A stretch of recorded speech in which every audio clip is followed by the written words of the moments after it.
Nouvelle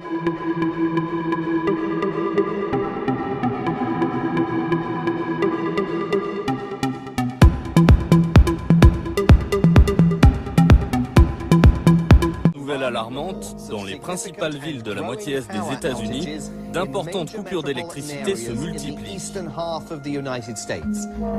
À la Maison-Blanche, l'inquiétude monte. Sans électricité et sans réseau téléphonique, la panique serait générale.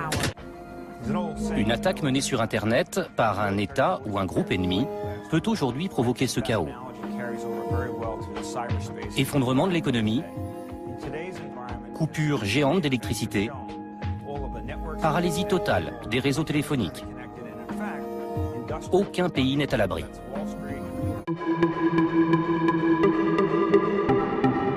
Phishing, de l'hameçonnage. Il s'agit d'une activité illégale. On envoie des emails au hasard qui imitent les sites bancaires, des sites postaux ou commerciaux.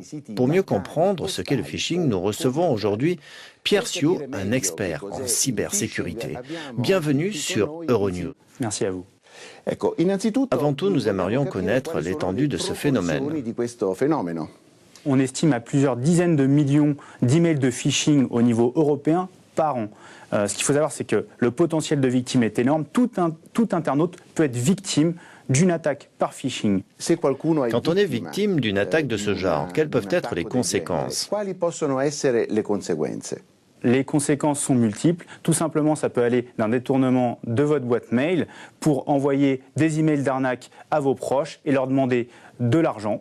Ça peut aller beaucoup plus loin puisque potentiellement vous avez donné des informations bancaires. Donc le pirate peut utiliser ces informations pour vous voler jusqu'à des dizaines de milliers d'euros de préjudice. Dans le cas de ce cas de phishing sur PayPal, si on regarde la partie adresse email, donc on voit que le domaine est cupal.it. Ça ne correspond pas du tout à du PayPal. Si on clique sur le lien qui nous demande justement de remplir nos informations, on tombe encore une fois sur une page PayPal très bien faite. On va nous demander de nous enregistrer, de nous authentifier avec notre adresse email et notre mot de passe. Par contre, quand on va regarder l'URL, ça ne correspond plus du tout. C'est un site web qui a été détourné dans le cadre de cette attaque de phishing.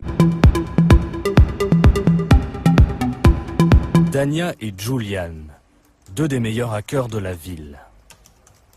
Dania est russe, Julian est néo-zélandais. C'est ici que ces deux bidouilleurs de génie ont mis au point une invention tout aussi surprenante qu'inquiétante. Un boîtier électronique un peu spécial qu'ils ont baptisé Newstweak.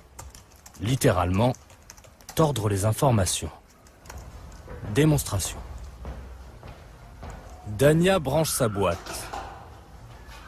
Aussitôt, les deux garçons peuvent s'immiscer dans les réseaux Wi-Fi environnants. Quelques lignes de code, et Julian peut modifier les informations qui circulent sur ces réseaux. Ce jour-là, l'hebdomadaire allemand Spiegel fait sa une sur Kadhafi. Mais lorsqu'on actualise la page, surprise, le nom du dictateur libyen a été remplacé par celui de Nicolas Sarkozy. Aujourd'hui, cette démonstration nous est réservée. Mais il suffirait à Julian d'écrire quelques lignes de code de plus pour que tous les lecteurs du Spiegel du quartier découvrent ce nouveau titre. Ce que nous faisons, c'est que nous modifions la circulation des informations sur le réseau.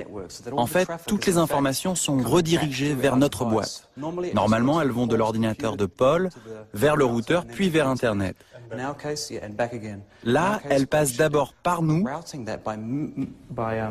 et on peut les modifier avant qu'elles repartent vers le routeur. On peut faire ça dans une bibliothèque, un café, une école, un aéroport ou même depuis la bourse. En fait, on peut manipuler tout ce qui est représenté par du texte sur le réseau que nous visons. Le plus intéressant dans tout ça, c'est que notre système est invisible, quasiment indétectable.